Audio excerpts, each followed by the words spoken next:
बताओ कि जब आपने अपनी स्ट्रगल इस लाइन में शुरू की थी तो आपकी फैमिली जो है उनका सबका सपोर्ट था कि आप एज ए मॉडल या एज ए मिस इंडिया बनने के लिए जा सकते हो, उनकी पूरी सपोर्ट थी आपको? क्योंकि उनका बहुत बड़ा हाथ होता है, अपने जो भी फैमिली मेम्बर होते हैं उनकी सपोर्ट हो तो और अच्छे से हम काम कर सकते हैं। मैम फैमिली की चीज़ें आ गई हैं तो मैं थोड़ा सा यहाँ पे बहुत ज़्यादा इमोशनल हो गई हूँ। एक्चुअली मेरी लाइफ में मेरी मम्मा है जो मुझे बहुत ज़्यादा सपोर्ट करती है, और आज से 10 ईयर पहले मेरे फादर साहब नहीं हैं। और जो कि मेरे पापा का सपना था कि मैं अपनी लाइफ में बहुत आगे जाऊँ, बहुत मेहनत करूँ, और उन्होंने बहुत सारे सपने देखे थे मेरे को लेके। आज मैं सक्सेस हूँ पर मेरे साथ फादर नहीं। मैं समझ सकती हूँ, आप इस समय बहुत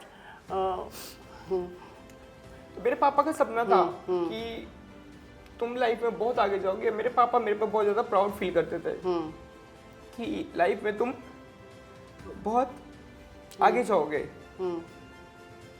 पापा शायद, मुझे नहीं पता कि अगर शायद वो आज रहते तो मैं आज उनको अपने पलकों पे बिठा के रखती, क्योंकि मैं अपने पापा से बहुत ज़्यादा प्यार करती। मेरे भाई बहन और मेरी मम्मा थी, घर में सबसे ज़्यादा बड़ी मैं थी। सबकी जिम्मेदारी मेरे पे आ गई।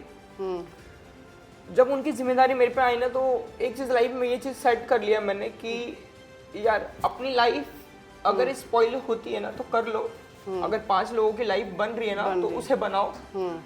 मैं मेरा स्ट्रगल डबल हो गया। मेरी जो काम करने का जो तरीका है वो काफ़ी ज़्यादा पूरी रात नहीं सोना, पूरे दिन नहीं सोना, 3-3 दिन तक मैं नहीं सोती थी, क्योंकि मैम पापा के जाने के बाद ना एक घर का जो जिम्मेदारी आ जाती है ना, उस समय हमें पता चला कि नमक कितने रुपए का आता है, आटा कितने का आता है, चावल कितने का आता है। वो बोलते हैं ना आटे दाल का भाव पता चल जाता है पापा के जाने के बाद, क्योंकि पापा ही कमाते थे और पापा ही सारा घर देखते थे। मम्मी हाउसवाइफ थी। मेरी मम्मा ने भी बहुत स्ट्रगल किया लाइफ में, बहुत स्ट्रगल किया। मेरे पापा के जाने के बाद मेरी मम्मा ने लोगों के घर में झाड़ू पोछा बर्तन का काम किया है, और मैं भी मम्मा के साथ जाती थी, उनकी हेल्प करती थी।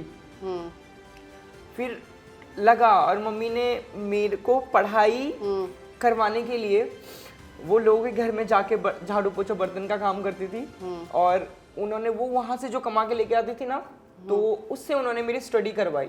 आज मैं इतना कॉन्फिडेंसली मैं बोल रही हूँ, आज मैं इतना नॉलेज लेके बैठी हुई हूँ, तो ये मेरी मम्मा की वजह से। और मैं अपनी मम्मा को थैंक यू सो मच बोलना चाहती हूँ। Thank you so much and lots of love and love you. मैं आपसे बहुत प्यार करती हूँ।